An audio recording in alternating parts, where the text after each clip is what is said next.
All right, so thank you so much for joining us for our Back to School live series.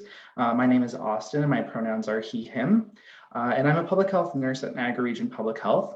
Today I'm joined by Celeste Turner, who will be chatting with us about pronouns.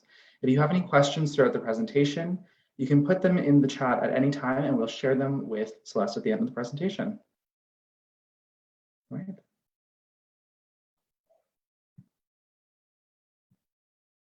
Can you go to the next slide? Yes, yeah, it's all.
Do I get started then? You want me to get started, Austin? Yes, sorry, yes. No, that's okay.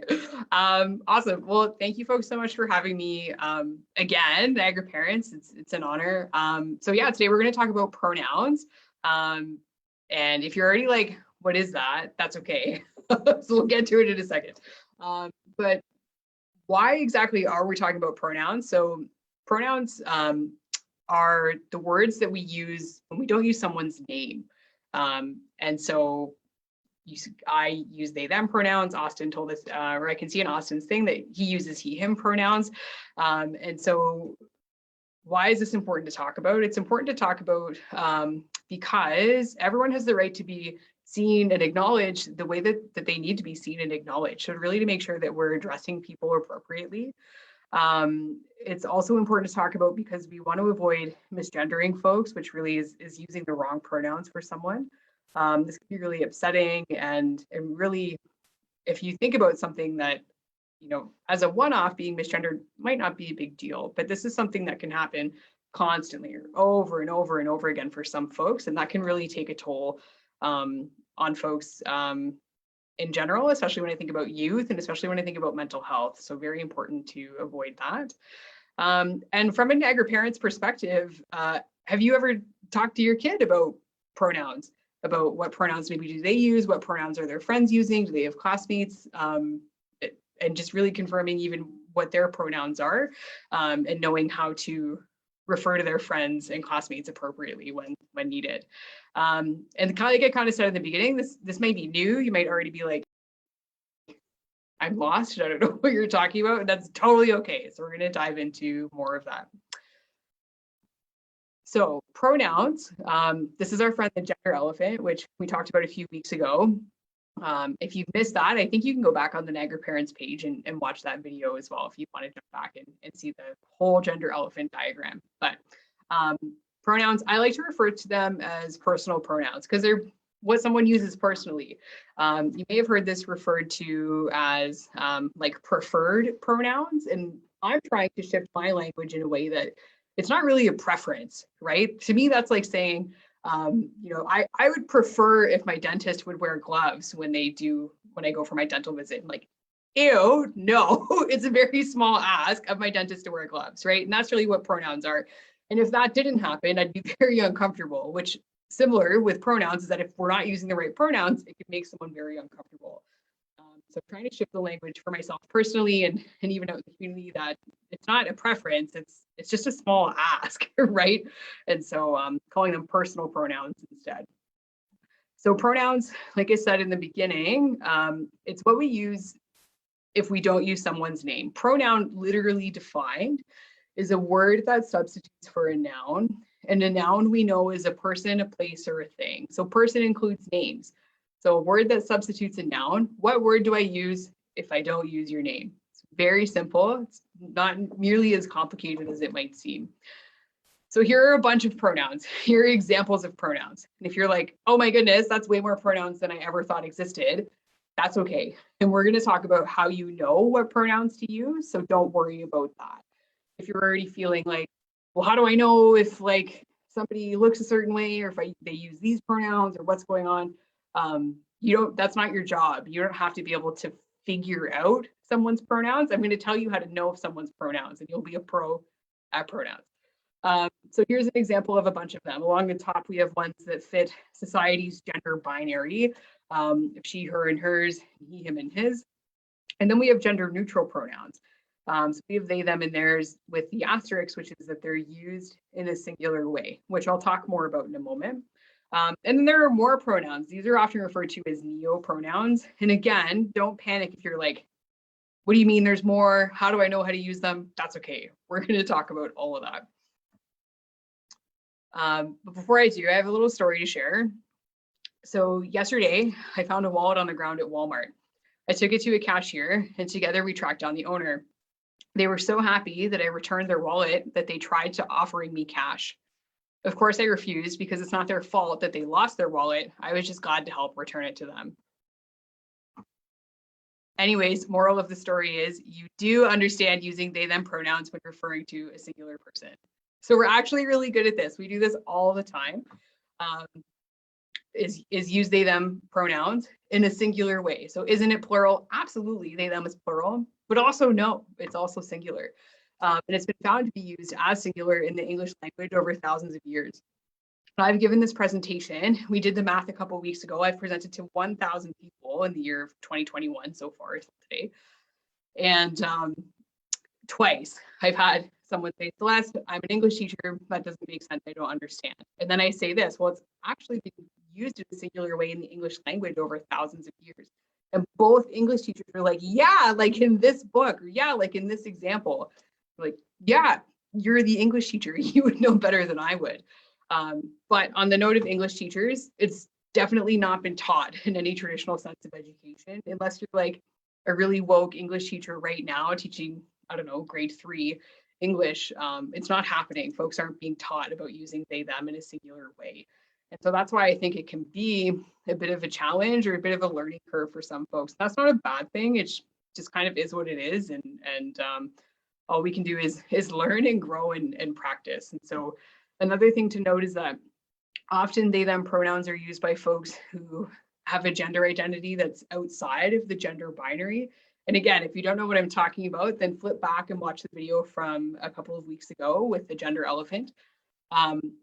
But it doesn't have to be that way. There's no rules about pronouns, and it can get really sticky when we talk about pronouns and talking about misgendering and gender in relation to pronouns, is that there's actually not even any rules about what genders can use what pronouns.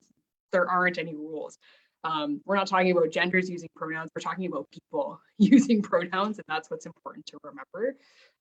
So in this example here, you know, we have a lot of folks who are non-binary, genderqueer, agender tend to use they, them pronouns, but we can't make that assumption about folks based on their gender identity. And even someone can have a gender identity that fits society's gender binary, and they can use they, them pronouns if they want to. If that's how they feel affirmed, if that's how they want to be addressed, if that's what makes them happy, great. Why don't we do that for them? So how do you use they, them pronouns? The same way you always have, which is that example I gave you 2 slides ago. Our brains are really, really good at this when we don't know what pronouns to use for someone. So if I gave you an example and said, oh my gosh, my lawyer just called with the most amazing news, you would say, wow, what did they say? Because I didn't tell you my lawyer's pronouns in the sentence that I gave you. And that's not something that we generally assume someone's pronouns through, right? And so our brains subconsciously, very quickly are like, she, no, he, no, they, and puts it in like a split second. We're really, really good at that. Where the challenge comes in is when you have to consciously do it, when you have to, like, you know, it's they, them pronouns, and you know you need your brain to do that. And it's not that it's bad or wrong. A lot of us aren't used to it, and that's okay. And I know personally, and from many other folks that I know personally, and also who I work with, who use they, them pronouns, that it's much more meaningful to have someone fumble and be like, she, sorry, they, he, they, but like make a mess of yourself. That's so much more impactful, and that means so much more than just being like, that's too hard, I'm just going to call you this. That's too hard, I just can't do it. That's too hard, it's not the English language. It is, it has been for thousands of years. So don't be afraid to get messy with it, is what I'm trying to say. It really just comes down to practice. And I always say practice makes not perfect, but progress. So important to practice that, and to have examples. You know, if someone in your life is using they, them pronouns, then you can practice that and practice using their pronouns with people. If you have, you know, a friend in your life who's like, hey folks, I want to use they, them pronouns now.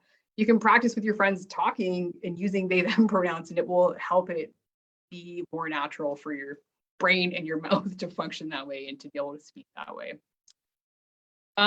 So another little grammar lesson here, although that in this way, when we're talking about they, them pronouns in a singular sense, that it's referring to an individual, the verbs are conjugated the same way as if it was a plural. So you wouldn't say they is, you would say they are. So for example, if you're like, I just watched this really great video from Niagara Parents with Celeste, you would say they're so great, and not they is great, like they are great. I'm just being silly and giving myself a compliment. But yeah, so the words that come before, after, around the they, them pronouns is the same as a singular as it is with a plural. And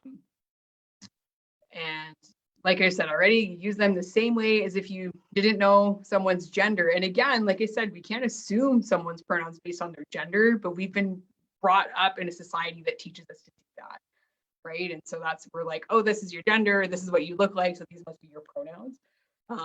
So you use they, them pronouns in the same way that we shouldn't be doing that anyways, but the same way that your brain would fail that math to try to do that gender pronoun math for someone that you see. Use them the same way as if you just didn't know. And the reality is you don't know. You never know unless, I'll tell you in a second. Oh, here we are. Yeah. You don't know unless you ask. It's the only way you can actually know what someone's pronouns are.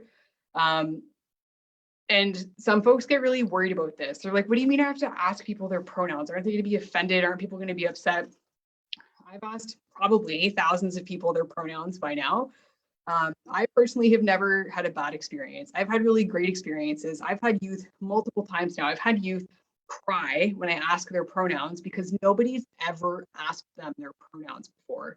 Nobody's asked them before. But I'm also not naive, so I'm not going to sit here and say that nobody's going to get mad at you or it's always going to go well. It could possibly go not well. But I think all you have to do in that scenario is explain yourself. If you ask someone, what are your pronouns? And if they're like, what do you mean? What? Just explain to them. I just wanted to make sure I was addressing you properly, and I ask everybody. Don't take it personally, right? And honestly, if it goes really terrible, throw me under the bus. I'm like, I watched a video with Celeste from the health center and they said it was a good idea and I'll never ask you again. That's fine. Like, I don't really think it's going to go that terrible. I think we were raised in a way to think that that's a bad thing. Like to, you know, I've heard where kids are like, is that a boy or a girl? And the parents are like, shh, no, don't say that. It's like, no, it's not kids are curious. It's fine. Anyways, don't be afraid. Don't be afraid to ask people their pronouns. And here's some tips to make it more natural. Is to include your own pronouns as much as possible. Hey, I'm Celeste. I use they, them pronouns. What are your pronouns? And then it's like, well, you already gave me yours, so I guess I'll give you mine back, right? It just really not normalizes the exchange. And there are ways to include your pronouns beyond just in conversation. You can include your pronouns in screen names, in signatures, like email signatures, on name tags. You can wear buttons that have your pronouns on them. We made buttons at the health center that say, I want to know your pronouns, and they were super popular. We brought them to an event and lots of folks took those, which is fun. Yeah, just really including your pronouns as much as often can be really powerful. The other thing to consider too is you might be thinking like, well, my pronouns are this and it's obvious, and you know, I'm not gender diverse and nobody ever questions my pronouns, so why would I put them out there? And what's important about putting your pronouns out there is that says to people, hey, I know about pronouns and I want to know yours back. It's having your own I want to know your pronouns button like everywhere you go. So if you are thinking like, well, everyone knows my pronouns, I never get mispronounced, why does that matter? It's that is like a beacon to people that's like, tell me your pronouns. I want to know your pronouns, and how great of a message to send. So now you know someone's pronouns. What happens if you make a mistake or slip up? I recommend really don't make a big deal about it. If you start slipping into this like, oh my gosh, I'm so sorry, and it's just so hard, and I'm so stupid, or whatever, if you slip into this negative dialogue around it, it just creates a weird environment, and almost like where then that person has to say it's okay, and it's like a weird caretaking vibe. You just don't want to go there. So I usually just recommend don't make a big deal.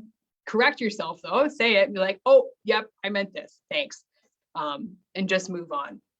The only exception would be if somebody is very affected by you using the wrong pronouns, like maybe it's the 1,000th time that day that someone's used the wrong pronoun for them, and you just did this one time, and that was the one straw that broke the camel's back.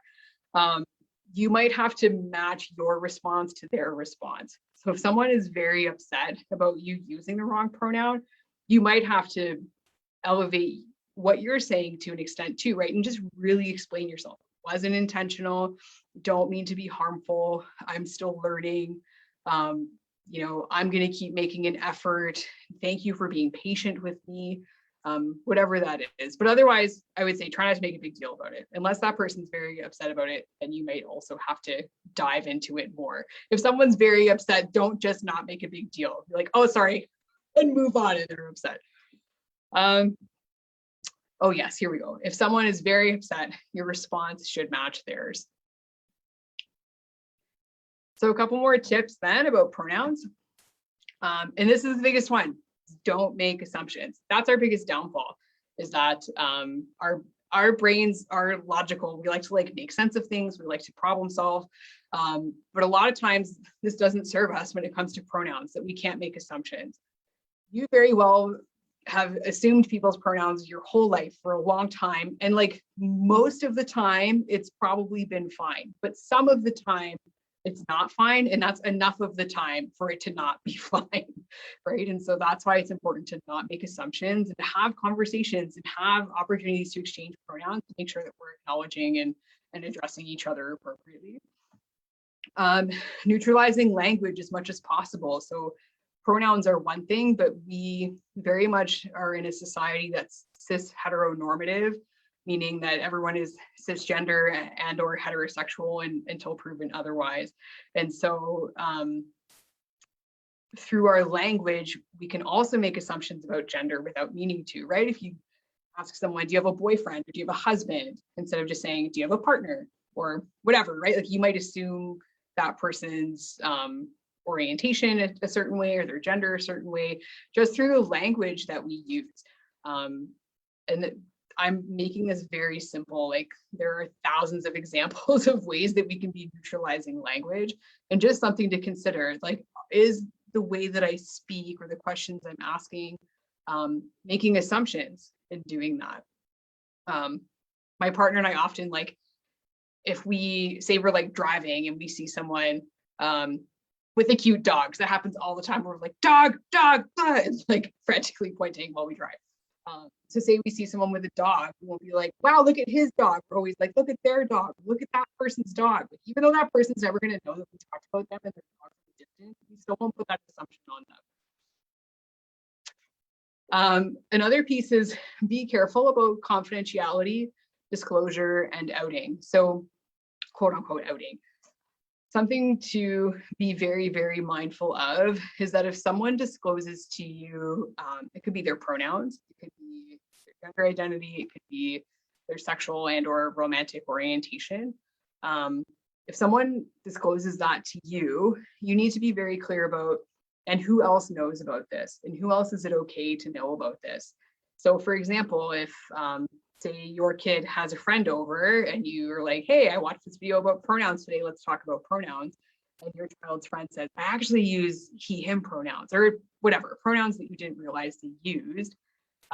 You should ask them, well, do your parents know that, like when your parent comes to pick you up, should I switch back to the other parent? Like you have to have these conversations and make sure that you're never disclosing that information beyond where that person is comfortable with it going, because things unfortunately could take a very negative turn if that information goes beyond where that person is not only comfortable but safe for it to go. So a very important conversation to have. If somebody discloses something to you that, you know, you can say something like, I'm so glad you felt safe enough for telling me, or thank you for sharing that with me. But the next thing you talk about absolutely has to be, and who else knows, or who is it okay for to know that about you? And another point here, just be patient. Be patient with someone who might be exploring their name and pronouns. It can be a really big process for some folks. And that's totally okay. And I say this to parents often too. If you think about, you know, when you knew that you were expecting a child, a lot of folks don't often just like know what name right away that they want to name their child, right? And so for someone who's exploring and realizing that the name they were given at birth isn't appropriate for them, but now they're trying to find their own, that can be quite a process. For some folks it is, for some folks it isn't, and that's all valid and fine. And again, it really just circles back to the first point. It's just don't make assumptions. So even if you meet someone one day, they use this name and these pronouns, we can't assume that that's their name and pronouns forever. Not only because they might be exploring, but also some folks are fluid in that, and that's okay too. And that's all that I have to say about pronouns for now. I really could talk about this kind of stuff all day, so it's a little dangerous when you invite me to speak. But this is my role. This is my job at the Niagara Falls Community Health Center. I have this little flyer on the right. Again, I'm the LGBTQ2+ support coordinator. So if you bring up to your family tonight, you're like, hey, I watched this video about pronouns today, and the conversation maybe goes somewhere that you didn't expect it to go, and you're like, wow, I could use support about this. Let me know, reach out. I don't have a fancy referral process. However, if you want to get in touch with me, phone, texting, email is all fine. And on the screen here are some of the things that I do. And if you're not sure, if you're like, maybe Celeste can help with this thing, just ask, just let me know. And even if I can't, at minimum, I'll help you navigate finding the right person who can support you with whatever you're going. Yeah, back to you, Austin. I don't know. Thank you so much, Celeste. So before you go, we do have a few questions for you. Sure. So if you don't mind. No, the first one is, how do I know what pronouns to use for someone whose pronouns change? Yeah, so I think that flips back to, can I go backwards? Yeah, is really this, I kind of just talked about that, but about just that we can't make assumptions. And so some folks, like I said, just for example, but again, we can't make these assumptions about anybody, but for example, sometimes folks who use the gender identity, gender fluid, might feel like their gender identity changes daily, weekly, often, whatever fits for them. And so we can't make those assumptions. Just because we know one day what their name and pronouns are doesn't mean it'll be that way forever. And so it really just comes back to that. I often have conversations with folks where, you know, I meet, hey, I'm Celeste, my pronouns are they, them, what's your name and pronouns? And then as I'm writing it down, I'm like, if it changes, will you let me know? So I'm often doing that. I'm like, I want to know, and I'll check in with folks, you know, if I haven't seen them in a bit, then I'll do that. You know, or we're in a youth group called Queer Youth Collective, and it's every other week. And so even though I just saw you 2 weeks ago, we check in again and we all go around and say, what's our name and what's our pronouns? Even though I know all your faces. And sometimes that changes for youth. And in that instance, it gives them an opportunity to try that on for an hour and see if it fits or doesn't. But yeah, I think it just comes down to not making assumptions. And if you know that somebody might fluctuate on that, and just checking in often if that still fits. Perfect. And do you have any tips for helping remember someone's pronouns? Yeah, so like I said, like having things, it's helpful if that person has their stuff in their screen name and their name tag, whatever, because then you see it often and you have a visual. If we're talking about youth, or in an instance where that's not necessarily accessible, like I've had youth who I've supported their families in getting that youth a button that has their pronouns, and they wear that button. And so every time you see them, it's a visual cue to be like, oh yes, these are your pronouns. But if that's not the case either, then like I said, it just really comes down to practice. It's practicing that, having conversations and using that person's pronouns if you're having a hard time remembering. And I will say, like, I think I'm pretty good and pretty fast at it, but that takes time. That didn't happen overnight. And so I think in our brains, especially if it's someone you've known for a long time, you have a bit of rewiring to do, and it's not a bad thing that takes time. And again, I think it's important to have those conversations of like, I'm trying, thanks for being patient, working on it. And when you make a mistake, every single time, like whack-a-mole, you have to correct yourself, because if you just let it go, then you'll let another one go, and you'll let another one go. And then you're like, oh, I have to work on this. And then you have to start over and it gets harder. So I think just being consistent with correcting yourself is a good one. Practice. And if there's opportunity for visual cues, then those are helpful too. Perfect. Amazing. And the last question is, how do pronouns translate to other languages? I only speak English, but it's a question I get all the time, especially like when we think about French that has like le and la and has like kind of gendered or feminine, masculine right in the language. Exactly. And so it's interesting to see like all the languages I've been asked about, or a couple of different languages I've seen, they've figured out their own kind of gender neutral ways in and around their own language. So again, I only speak English, but yeah, every language is different in how they operate and do that. And so they all have pronouns. And then as far as having kind of like the gender neutral pronoun can be a little bit more complicated in some of those languages. But yeah, folks are figuring it out. So I would say the answer is like, you'd have to ask the one who speaks that language. But Okay. yeah, it certainly does. It's different through, and English is such a complicated language as well, even on its own. So Yes, it is. Okay, perfect. Well, thank you so much, Celeste. We really appreciate it. Mhm. And thank you so much, everyone, for joining our last session for the Back to School Live series. So the resources that were mentioned today in the presentations are linked in the comments section. And if you have any additional questions, feel free to reach out to Niagara Parents. We'll also be sharing Celeste's contact information if you would like to reach out to them. Awesome. Thanks so much. Thank you.